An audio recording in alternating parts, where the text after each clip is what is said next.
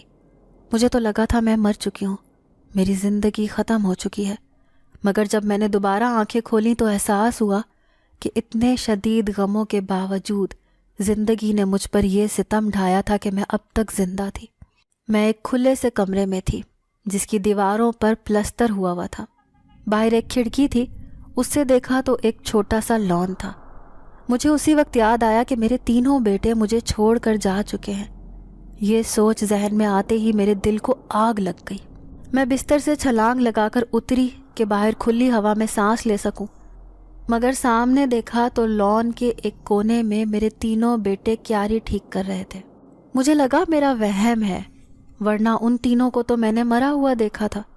سب سے چھوٹے بیٹے کی نظر مجھ پر پڑی تو وہ امی کہتا بھاگتا آیا، مجھ سے آ لپٹا۔ میں بھی اس سے لپٹ گئی۔ میرے تینوں بیٹے میرے ارد گرد کھڑے تھے۔ میں ان کے منہ پر، سر پر بے اختیار چومتی چلی جا رہی تھی، لیکن میں اندر سے یہ بات بھی جانتی تھی کہ یہ ابھی غائب ہو جائیں گے۔ کافی دیر میں ان کے گلے لگی روتی رہی۔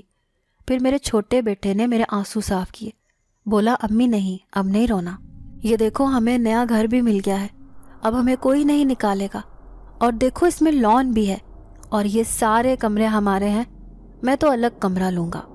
میں نے حیرانی سے اس کی باتیں سنی، پھر اس کے چہرے کو چھوا تو وہ مسکرا کر بولا امی میں مرا نہیں ہوں، شاہ جی نے کہا تھا کہ امی سمجھیں گی تم مر گئے ہو، مگر میں زندہ ہوں۔ میں نے حیرانی سے پوچھا یہ تم کیا کہہ رہے ہو؟ اس پر وہ مسکراتے ہوئے بولا وہ چڑیل مجھے اندر لے گئی تھی، پھر اس نے جادو سے ایک میرے جیسا لڑکا بنایا اور اسے آپ کے سامنے مار دیا۔ بھائیوں کے ساتھ بھی یہی کیا تھا، مگر ہم اندر بندھے ہوئے تھے، ہمارے منہ بند تھے۔ جب آپ بے ہوش ہو گئیں تو شاہ نے اس کے ساتھ شادی کرنے کی حامی بھر لی، حالانکہ وہ جانتا تھا کہ ہم زندہ ہیں۔ یہ سن کر وہ چڑیل بڑی خوش ہوئی۔ پھر اس گھر سے ہم سب قبیلے کے لیے نکلے، وہاں جا کر ان دونوں کی شادی ہونا تھی۔ آپ کو ہم نے یہیں پر چھوڑ دیا تھا، شاہ ہمیں بھی ساتھ لے گیا۔ وہاں جرگے میں شاہ نے الٹی چال چلی، شادی کے بجائے چڑیل کے کالے کرتوت بتا دیے اور ساتھ ہماری گواہیاں بھی دی۔ ہم نے بھی سب کچھ بتایا جو کچھ اس چڑیل نے ہمارے ساتھ کیا تھا۔ اس کے بعد سردار نے اسے سنگسار کر دیا اور اسی طرح شاہ کی جان چھوٹ گئی۔ اب اس کی شادی قبیلے میں ہی ہو گئی ہے اور وہ سردار بھی بن گیا ہے۔ یہ گھر ہمیں شاہ نے دیا ہے، وہ روز شام کو ہمارا خیال کرنے آتے ہیں۔ انہوں نے وعدہ کیا ہے کہ اب وہ ساری عمر ہماری حفاظت کریں گے، کیونکہ ہماری وجہ سے ان کا مسئلہ بھی حل ہوا ہے۔ میں نے خدا کا لاکھ لاکھ شکر ادا کیا کہ وہ کیسے کیسے بندوں کی مدد کرتا ہے، آزمائش دیکھ کر پہلے اپنے قریب کرتا ہے، پھر غیب سے ایسے راستے نکالتا ہے کہ بندہ دنگ رہ جائے کہ یہ کیا ہو گیا، مجھے یہاں آزادی کہاں سے مل گئی۔ شام کو شاہ آیا تو میں نے اس کا شکریہ ادا کیا اور کہا کہ بس اتنی ہی مدد کافی ہے، آئندہ تم ہمارے پاس نہیں آؤ گے، جنوں اور انسانوں کی کوئی دوستی نہیں ہے، باقی ہم خود اپنی زندگی گزاریں گے۔ اس کے بعد شاہ کبھی نہیں آیا۔ آپ بتائیں، آپ اگر میری جگہ ہوتے تو کیا شاہ کی دوستی قبول کر لیتے؟